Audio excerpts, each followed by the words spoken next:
and welcome to the Pit Stop. I'm your hostess, Manila Luzon, and bitches, get ready because today in the house we have the season 6 winner, Bianca Del Rio! Yay! I really love your facekini tonight. Well, I thought I was gonna wear a facekini, but I decided not to because my real face is a lot scarier, as you can see. Last week's challenge was insane because we had the Snatch Game. And Snatch Game is the one where you find out who is good and who is bad. Don't you find that's always like the determining factor in the show? Yeah, it really separates the girls from the ladies. Correct. I agree, yes. And some of our favorites ended up in the bottom together. Ooh, but they both performed their lip syncs fantastically, doing all the tricks. Yep. And Brooklyn and Evie were both saved last week. And as a contestant, it is always so frustrating because week after week after week, you think, okay, there's one less girl to deal with. There's one less girl. And now there's still the same amount of girls. That's up. Can I say that? You win or you lose, or you're just safe. You're like, okay, whew, that's done. But then when you find out some other bitch is back, it's like... Well, after the elimination, they were having a kiki, and Sugar asked the girls what they can do differently to, now that the pressure's on. Sure. Miss Silky says nothing. Honey, she is a symbol of excellence in her own mind. If you already know yourself and you know you're doing well in the competition, then why should you change anything? I think that's smart. So I do appreciate that about her. And she makes me cackle. I mean, she does not give a and I love a bitch like that. I really do. She really has way too much confidence, I feel like. But that's good, though. I mean, it's great. It's better than some bitch crying about her ailments. I mean, I just say, come on in. Make it entertaining. I don't want to hear about your diseases. Every episode. Oh, God. All right, let's get into the mini challenge. The reading challenge. Let's get the glasses on. Okay, so you're good at reading. What did you think of the girls? Well, by far, I thought Brooklyn was the best. I thought that she had the most constructed jokes. I do believe that Ms. Vanjie just needs subtitles. I can't understand a thing she's saying at any point. But I thought she was the most well-rounded with jokes. I thought they were pretty great. Everybody else, some fell flat. Some I thought were kind of, well, most fell flat. Okay. But you know what it's like when you're standing there and you're doing it. Sometimes you're just like, did that go over well? I don't know. Yeah, like maybe I need to explain myself. Maybe I should be specific, like Nina. Like Nina. She was like, here's the joke, and then here's why it's funny. Exactly. What about when Silky tries to read RuPaul? Well, that's never gonna end well. Well, it would have been good if it actually was a read, but she was given like Maya Angelou haikus. I didn't know where she was going with this, so I was amused by her behavior, but not necessarily the material, so to speak. Yeah, I feel the same way with Vanjie. I felt like all of her reads were terrible, but it's just Vanjie saying anything kind of is entertaining to me. So. Well, Vanjie staying beyond one episode. That's a treat. Brooklyn Heights wins. Do you agree with that? I do. I thought she was the most prepared. I thought she did a great job. I agree. I think Brooklyn had the best reads. Yes. And it's so funny because I know Brooklyn personally, so it's always funny when people are like, well, I wouldn't expect her to be that way. Everybody is shady. Everyone. Trust me, I can show you texts. Everybody is shady. Moving on to the Maxi Challenge, a comedy improv fighting the law in a new TV show called L.A.D.P, Los Angeles Drag Patrol. You know what I was thinking. Yeah, you know what I was thinking. Yeah, I was thinking about the night we met. Yeah. Now, as the winner of the reading challenge, Brooklyn Heights gets to pair up the queens for their improv challenge. See, now this is shadier than the reading challenge because this is where you can set up your competition. She was being strategic, I think, and she's like, well, I'm gonna pick Nina because I know that Nina's really good at this kind of stuff. I think it's a smart move. And then she decided to pair up the other girls. That's where the shade comes in. That's the real shade, right? She picks the best one for herself. Of course. Wouldn't you? Yes, of course. It's a competition, No right? discussion. Okay, so let's break down their actual improv performances. Yes. First up, we have Silky and Sugar with back alley butt pads. What'd you think of this improv set? Do you know how many pairs of butt pads I bought from the back of a trunk?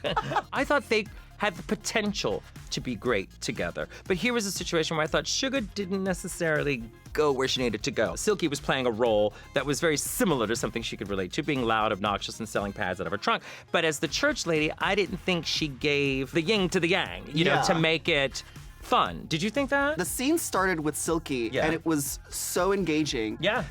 And we kind of had to wait for Sugar to get into the scene. Yeah. And then when she finally arrived, it just wasn't matching what Silky was giving. She was going for a church lady, but it took me a while. It took a hot minute. It almost took me to like when they pointed it out after the thing that she was even a church lady. I just thought she... You're so quick, Manila. Yeah, I see that. Up next, it's Indecent Exposure at the trailer park with Brooklyn Heights and Nina West. Miss Brooklyn is delivering this episode. I loved every minute of it. I thought it was hysterical, didn't you? I thought it was a good choice. I think that she really was able to take RuPaul's suggestion of incorporating her dance abilities into this character, and it really came off this like weird, like hippie nudist like a character. We all know that person.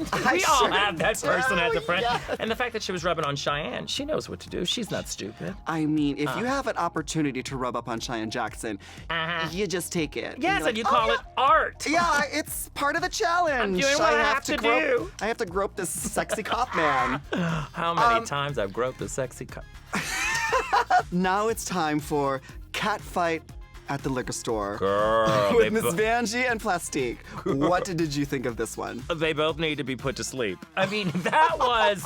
I didn't know what was really going on. What did you gather as the premise of the two cats? Was two cats fighting over milk? Yeah, that was the part that was unclear. I don't think that Plastique or Vanjie knew exactly what they were fighting about. Was it fighting over milk? Right. Or was it fighting over a man? I don't know. Were they actual cats? I don't know. Were there people dressed as cats? I don't know.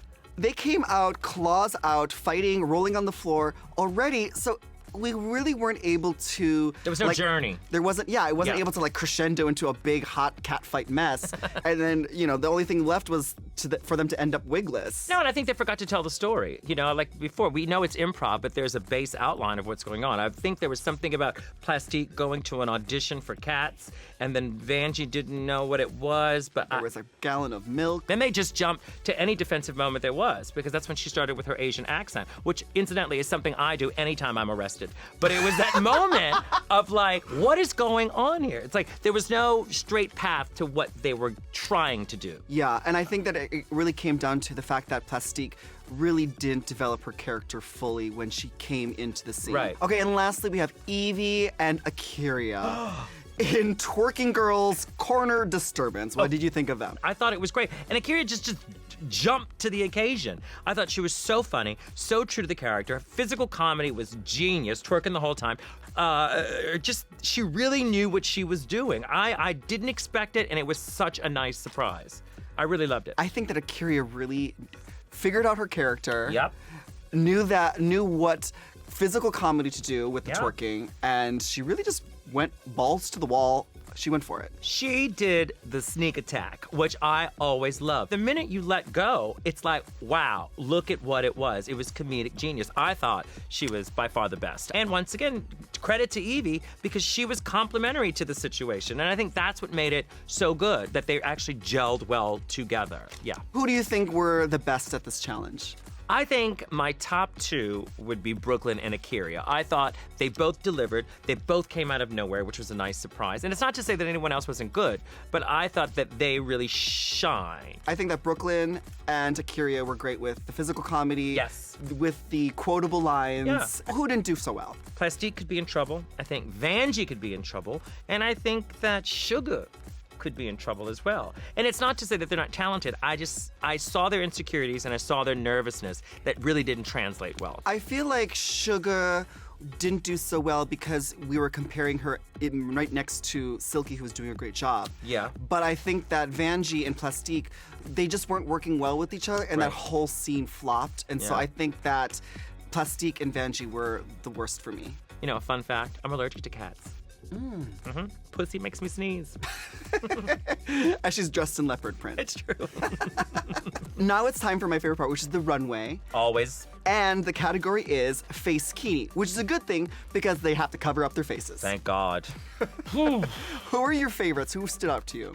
I loved Nina West. I loved her look completely. It was well thought out, and it was colors people don't always choose. The polka dots I thought was very well thought out, and I thought it looked great on her. So by far, Very Lee Bowery, that was my favorite look of the runway, I have to say. It was head to toe cohesive. Yeah. I love that the polka dot was on the mask. Yep. And then, the color, the red pinstripe down the pant. Yep. I love that the lining of the jacket was also polka dot. It was just so beautifully Visually done. appealing. Yeah. I thought it was great. And I'm kind of partial to clowns. Oh, I wonder why. Any second favorite? I loved Akira's surgery look. Although, from far away, she kind of looked like a gingerbread man that was getting some work done. But I did like that look, too, because it was all cohesive and it was very thought out, very thought through. And I liked the idea and the addition of rhinestones and glitter. I thought it was great. I thought that was really cool. I didn't care for the shoe. I thought that kind of could have been a nude pump, so it kind of looked like all one piece. Right. I love a nude pump. I really like Sugar's. My Fair Lady Lee Bowery, like floral kind of. Yeah, it was a different take. I mean, you never think of flowers with a mask, but I thought it was a good look. I thought it was polished. It was better than her performance, so maybe that. I also liked Brooklyn Heights Steampunk Zebra. That was pretty amazing. Also, the details she did with her makeup to match the fabric underneath a mask. I really liked that she had the zebra sequence and then she had the mask with the cool mohawk. She lifted it and it was something pretty underneath. I thought it was very well thought out. The details were there and I loved the color scheme. I thought it was very pretty. So who are your bottoms? None of these people. Bottoms. Like Bottoms. I hated the roach look that Silky had. I thought, what are you doing? And that's where the confidence starts to with her. Is it going, I'm just going to do this 10-minute face, and then she puts on that mask. The mask could have been prettier. The Coals could have been cut out a little better, and she could have maybe had some black tights or some fishnets or something to kind of keep that all-black look to the legs. Her face was completely blacked out. Right. She had black gloves, black sleeves, everything except for her legs were. Yeah, she had church lady legs hanging out. She was feeling safe. She was coming off her win from last week. I feel like she was getting a little bit too confident, and the judges called her out on it. Yeah. I didn't like Vanjie's look. Oh, my big issue was the stirrups because I don't like to see the stirrup. The stirrup usually is to be hidden in a boot or hidden in a shoe. I thought the shoe was a weird choice. Overall, I thought it worked. I personally like to see a little more shape. I liked everything from like here up. Yeah. But the bottom was not cute. Well, I felt the outfit was very online shopping. When you purchase it, then you go, I don't want to return it. I'm just going to wear it. That's what it seemed like. What about Plastique? I didn't think she thought it through. I thought she assumed that her beauty was going to win them over. And she is pretty, there's no doubt. I mean, I know what it's like to be pretty. So... She also knows what it's like to lie. Shut it. I just thought it was kind of a boring outfit for what it was. I personally think that if you're going to cover your face with a mask, you can show a little bit more skin, I feel like. I just don't know. Like with Plastique, she just can't help but being beautiful, even if she was to try covering up half her. I mean, this is your chance to be costumey. This is your chance to kind of give something that might be avant-garde and out of your natural realm. So I didn't think it was as well thought out as everybody else. Agreed. I know everybody underneath this is going to make a comment saying, you just mad because she's pretty. But you are. Very. The judges choose Akira as the winner of this week's challenge. Rightfully so. I have to agree. She did an amazing job. She did. I loved it. It was a very well-rounded performance, and I loved her gingerbread red runway. And this is her second win. Congratulations, Akira. So that leaves Vanjie and Plastique in the bottom. Oof. Now they're gonna have to catfight in a lip sync to see who stays. We need a cat tranquilizer. This is gonna be tricky. Do you agree that they should have been in the bottom? Yes, because I could say positively there was something good about everybody's. With the two of them, it just didn't go anywhere. So I felt that the whole scene suffered. Also, I think that their runway looks weren't outstanding enough to save them. Rarely do you see that. Rarely do you see bad performance, bad runway. So we have a lip sync for the life. How do you think they did? I gotta hand it to Vanjie. Vanjie delivered. She really did a great job. What I love about Vanjie is at least she wants to be there, and she really showed in that performance. I thought the song was fitting her. I thought she understood it, and she really sold it. She really did. She was really getting in there. She was like, Don't dance, please. Don't. I also think that Plastique held her own. She did. She has a very different style of performance. Yeah. It was slinkier and sexier, but she still had a little hood in her. Right. I thought it was a very good lip sync battle. I like the two of them together, but in my personal, humble opinion, I felt that Vanjie was the stellar star of that situation. Yeah. Unfortunately, Plastique Tiara is going to have to wear a plastic tiara. I'm sad to see Plastique Tiara leave.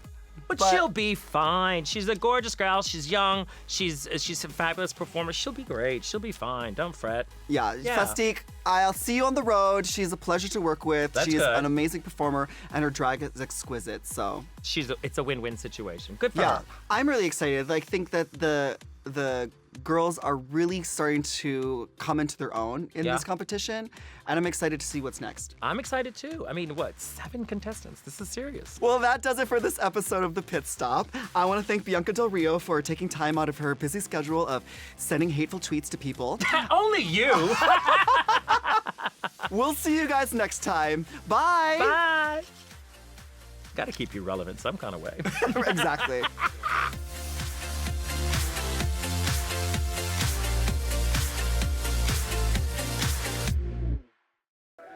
Hey, squirrel friend. When one video ends, just open up another one. It's called binge viewing. Go ahead. I support you.